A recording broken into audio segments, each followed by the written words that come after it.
Hi, welcome back to Burning River Bushcraft.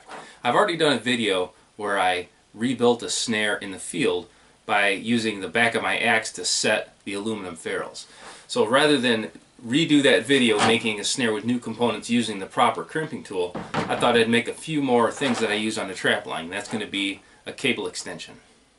Now there's a few things I use cable extensions for on the Trapline. Now number one, when I'm running just snares. When I have my snare bag, I usually don't have stakes with me. So what I try to do is attach my snares to a solid object like a tree or a fence post. By having multiple length cable extensions pre-made and in my snare bag, that lets me not worry about snare placement as far as anchor point, and I can focus on where I need to set the snare. Another great use for my cable extensions are on my dog-proof traps and my conibears. On dog-proofs in particular, I'm not hiding nothing. The trap is right there for the animal to see. So I can loop it around a tree, stick it in the ground. It's fast to set up, and it's easier to carry than carrying around rebar stakes. Now for my conibear, specifically the 110s, that is a killing trap, so I'm less worried about staking it. I can take a longer extension and just get it around a solid object because I'm basically preparing for getting a larger animal than I plan to encounter with that. So in a normal situation, I've got a dead animal right there. My primary concern is, water rise, washing my traps away, or if I get into, say, a raccoon with a 110, and then I have to worry about the trap being pulled. Another use for my cable extensions is to make a slide wire. I don't use it all that often, but in certain water sets, I want to set the raccoon or the muskrat out into deep water where they can't get out, and so I have a dispatch animal when I get there. By carrying these pre-made extensions with my slide wire already on them, all I have to do is find a rock or some type of weight in the field, and it speeds up my setup. Now another use for my cable extensions is it's a sneaky way to carry extra cable with you. Now I've already shown when I rebuilt a snare in the field, no animal is going to catch the same, so the snares are always going to be different as far as what's usable, what's not usable. But if you start with a longer than normal snare, you're able to get one or two extra uses out of it most of the time. When you're all done with that, now I have an extra 6 feet in this case, or an extra 10 feet in my longer extensions of usable brand new snare cable that I'm able to reuse my lock, my washer, my swivel, my whammy. All my attachments will fit on this same size cable because this is the same cable that I use to make my snares. So at this year's State Trappers Convention, I learned a new way to make extensions. Now this is a double ferrule, and this is the single ferrule that I normally use as my stops. So previously, all I did was go in and back through the double ferrule, hammer that down, and that was my loop. Now the double ferrules do not fit in my crimping tool. It's designed for singles only, so that's how I modified it to use for this.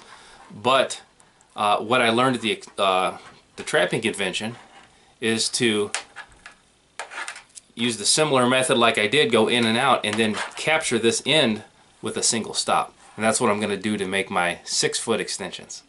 So on my 6-foot extensions, I'm going to take one pull of cable. I've already got my end crimped on. Now I usually carry a 6-foot and then like a 12 or a 10-foot. I usually carry a half dozen of each in my bag. So I'm going through one eye of the double ferrule,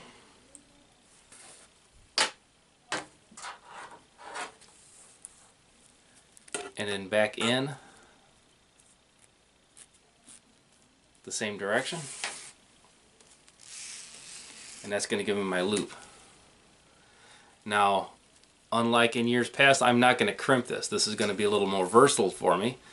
I can leave it large to pass a dog proof through. I can put it around a stake, torque it down. So I've got a lot more options like this.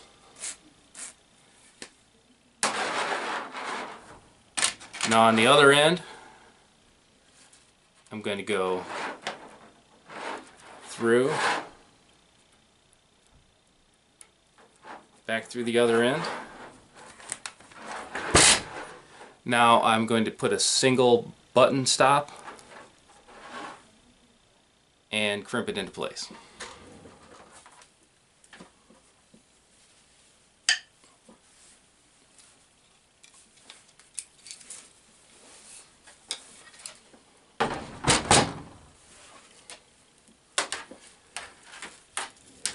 Okay, so here is my 6-foot extension. Now I leave these loops just in a neutral state. I really don't care how long they are. Again, I can pass through a tree and then pass this through my snare. I can hook it with a quick snap link to one of my traps, or a conibear, or my dog proof. So this is a really versatile piece of gear that is quick and easy to make. Now for my 10-foot extensions. So this is doubled over one arm pull. So it's going to be a lot closer to a 12-foot extension than a 10-foot extension. I'm going to start off with a loop on one end exactly the same. I've already got my single button crimped into place.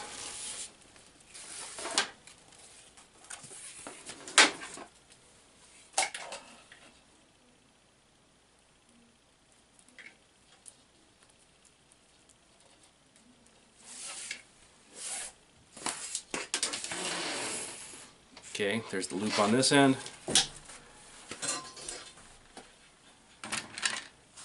Now this is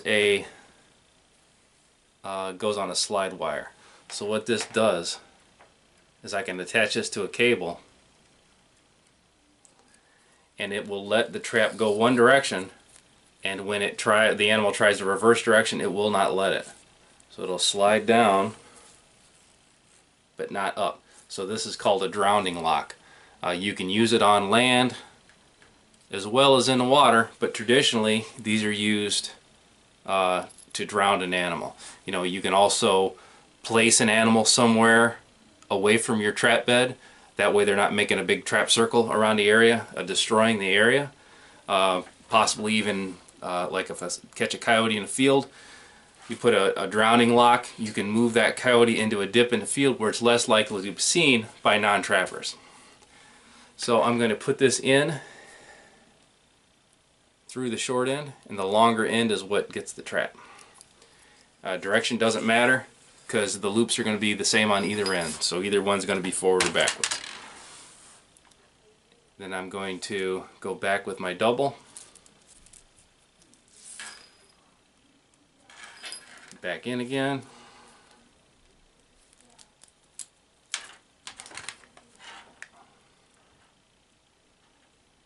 and put a button in it.